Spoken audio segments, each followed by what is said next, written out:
Le régime grabataire de M. Biya Paul au Cameroun vient de publier un énième décret de remaniement de l'organisation et des responsabilités des forces de défense et de sécurité du Cameroun. On pourrait dire, sans risque de se tromper, que les remaniements militaires sont une banalité dans une république. Le chef suprême des armées, en vertu de la Constitution, a tout à fait toute l'attitude de réaffecter à la tête des unités des forces de défense et de sécurité du pays, eh bien, les militaires, les gendarmes et les policiers de son choix. On dirait une fois de plus qu'il n'y a rien à voir, circuler, ça fait partie du fonctionnement normal des institutions.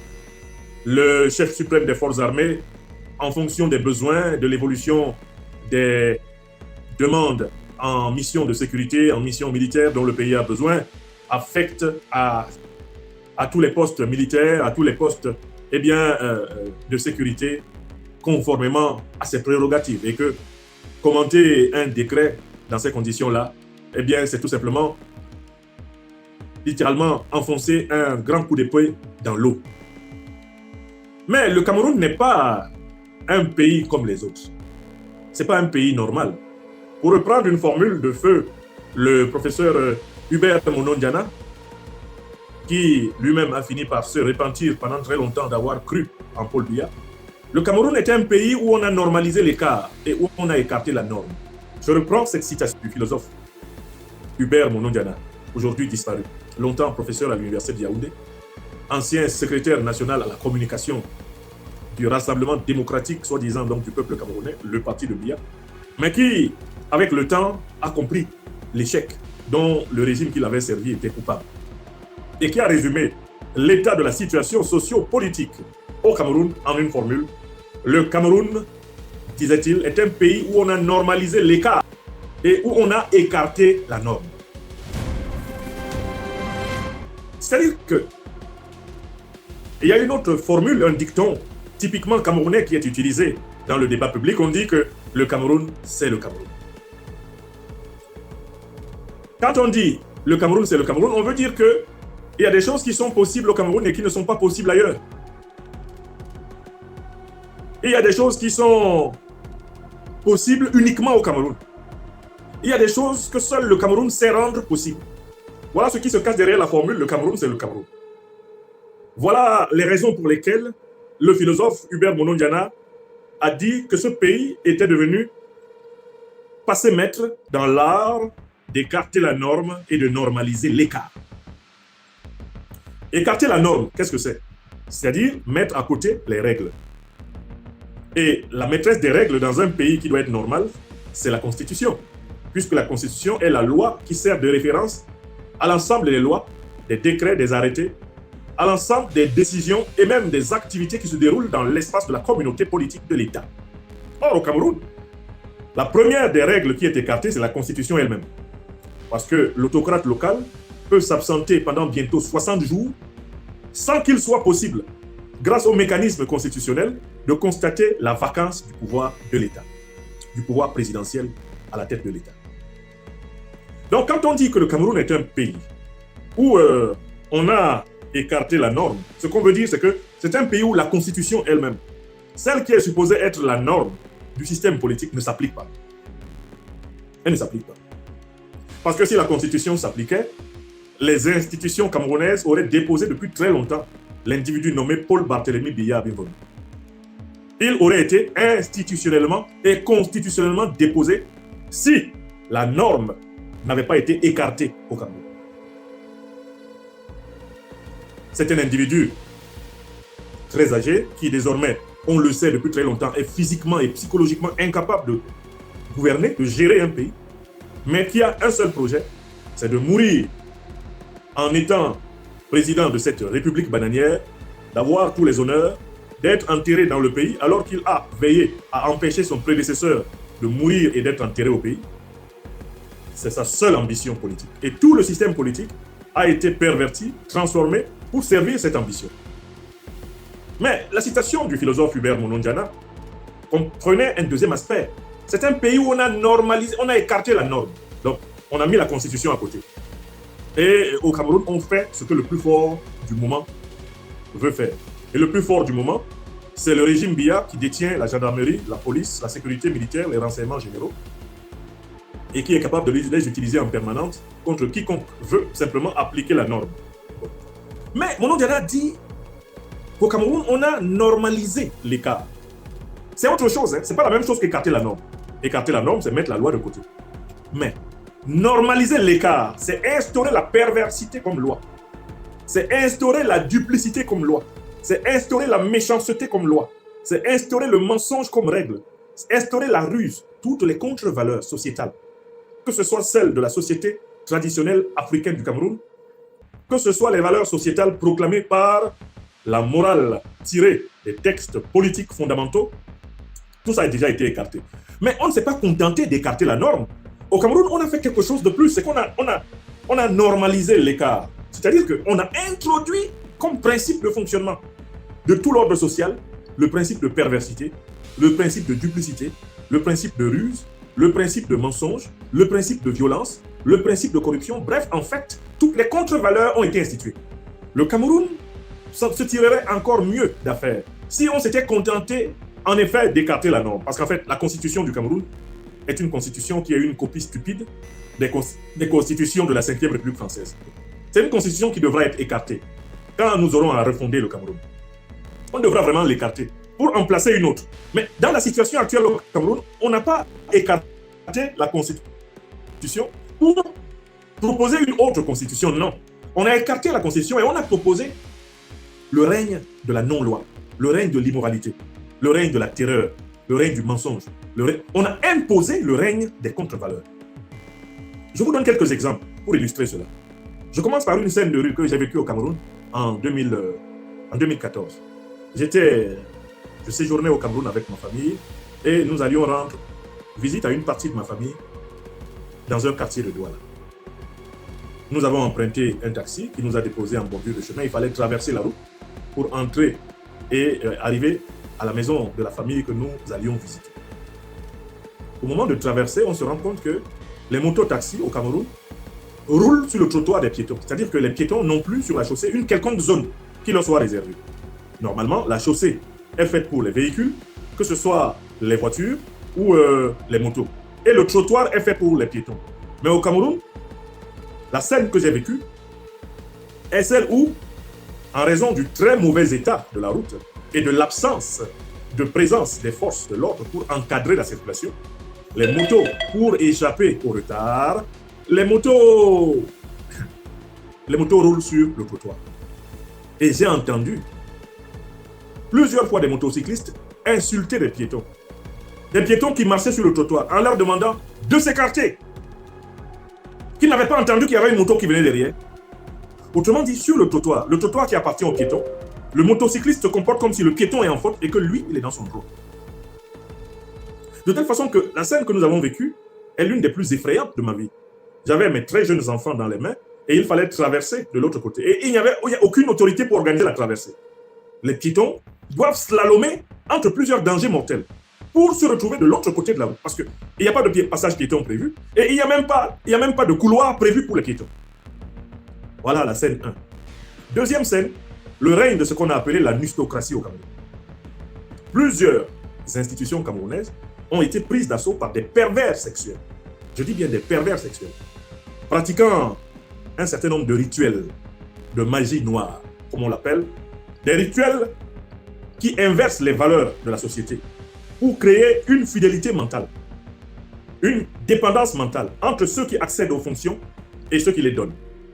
Au point que plusieurs jeunes Camerounais se sont retrouvés sous la pression et l'obligation de consentir à des rapports sexuels, y compris à des rapports sexuels contre nature, afin de mériter la confiance de ceux qui doivent les nommer.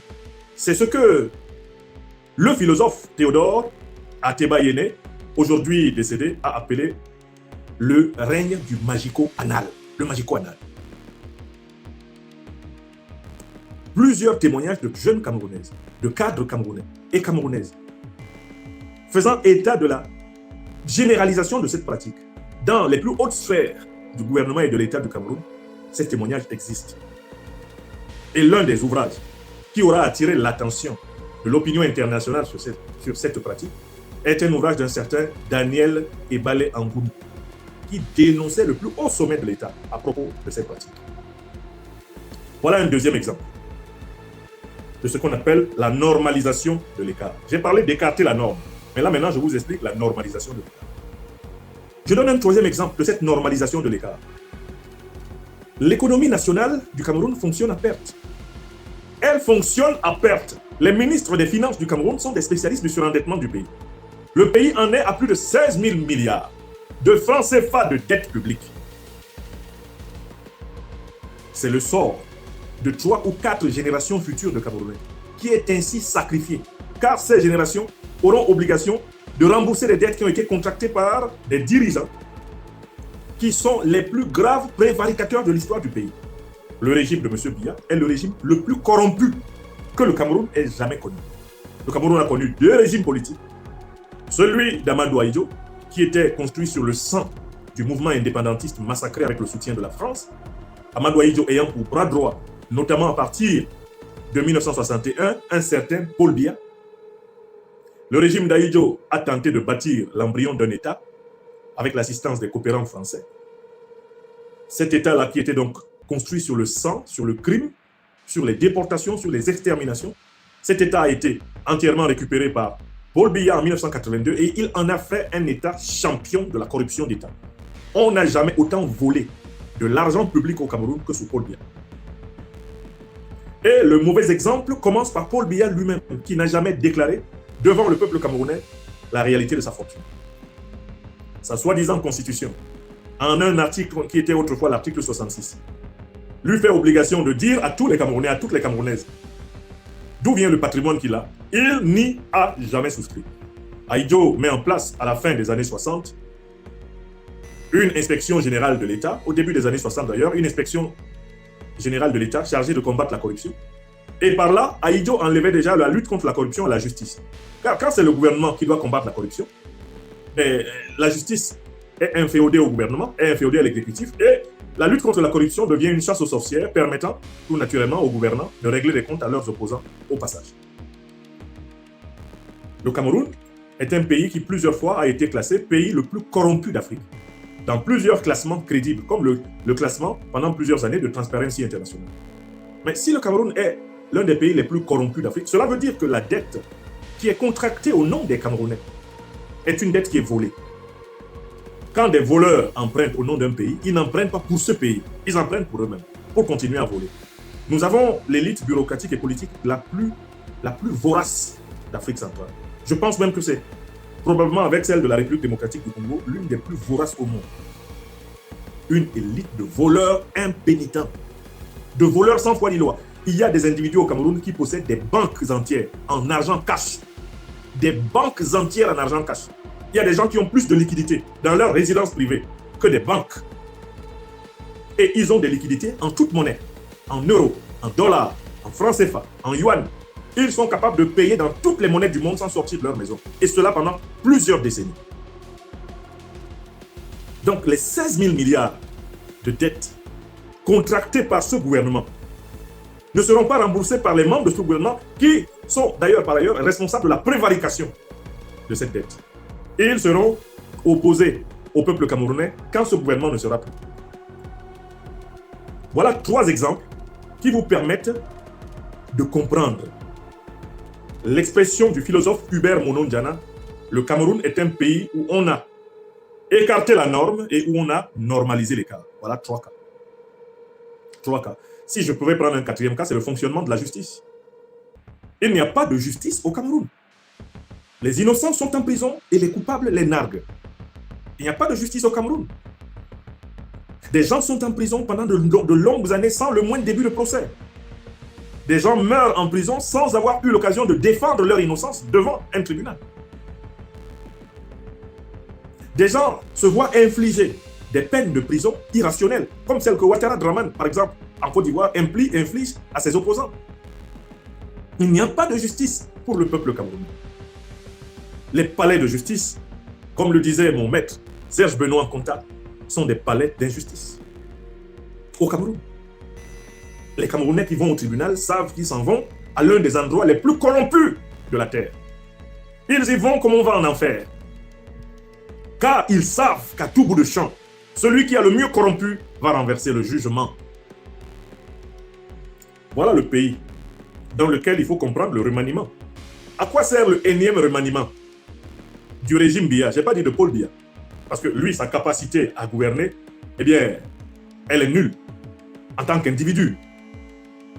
Son épouse, la première dame de la République bananière du Cameroun, se promène dans les rues de Genève et fait des vidéos pour narguer les Camerounais. Mais on sait très bien que, très clairement, M. Biya n'a plus les aptitudes, n'a pas l'aptitude physique depuis plusieurs années. D'ailleurs, il a lui-même délégué l'essentiel de ses pouvoirs, sauf tout ce qui lui permet, d'une manière ou d'une autre, de continuer à manipuler la situation politique pour mourir au pouvoir, avoir des obsèques officielles au Cameroun, être enterré chez lui en Bomeka et protéger ses arrières en imposant l'un des siens, notamment son fils, dont le décret est pratiquement déjà prêt. Donc, à quoi servent les remaniements militaires?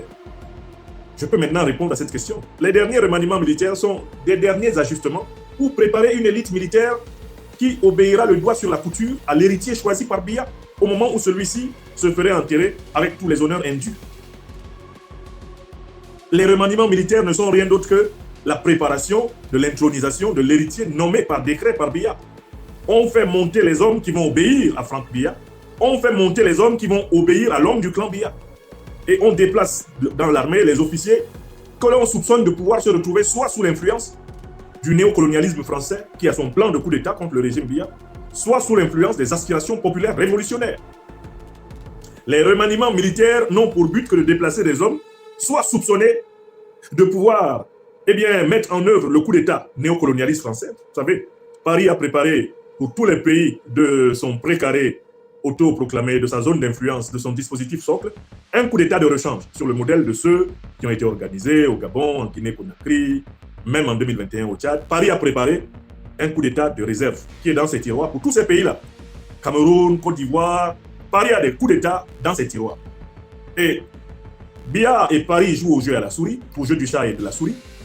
Chaque fois que le régime Biya imagine que tel ou tel soldat important, tenant un bataillon, tenant un régiment important, une position importante, aurait été de près ou de loin approché ou serait sensible aux ordres de Paris, on le change et on l'affecte dans un bureau miteux où on le décharge de tout commandement d'unité, le temps de voir clair dans son jeu.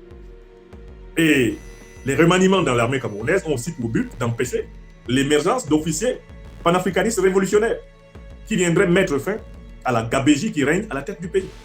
Voilà le but de ces remaniements. Ils n'ont rien à voir avec le bien-être des Camerounais, dont M. Biya et son clan se fichent comme de l'an 40. Ils n'ont rien à foutre des Camerounais. De toutes les façons, l'absence de Paul Biya du Cameroun est égale à sa présence. Voilà pourquoi dans notre précédente conférence, j'ai expliqué aux Camerounaises et aux Camerounais qu'il ne sert à rien d'attendre Paul Biya. On n'attend pas Paul Biya parce que de toutes les façons, le Cameroun fonctionne sans lui. Le Cameroun fonctionne sans lui et le Cameroun est déjà gouverné par ses héritiers. Il ne s'agit donc pas d'attendre Paul Biya, qu'il soit vivant ou qu'il soit mort. Cela n'est pas important parce que la vie ou la mort des Camerounais n'intéresse pas Paul Biya lui-même. Il ne l'a jamais intéressé vraiment. Dans la conférence précédente que j'ai donnée, j'appelais les Camerounais à prendre conscience que la seule question qui vaille, le seul sujet important de ce temps, c'est la récupération de la souveraineté du peuple camerounais, c'est-à-dire la fin du régime de Biya. C'est la mobilisation de millions de Camerounais et de Camerounaises dans toutes les rues du pays, la déferlante du peuple camerounais pour reprendre la main de son histoire et imposer une transition vers une république fédérale panafricaine qui s'inspire de la révolution de l'Alliance des États du Sahel. Il n'y a rien d'autre de bon à faire au Cameroun que débarrasser ce pays de ce régime, tout ce régime, instaurer une transition pour élaborer une nouvelle constitution et créer une république fédérale panafricaine. C'est à partir de la conscience panafricaine qu'on peut faire renaître le Cameroun. Il n'y a rien de mieux à faire pour le Cameroun.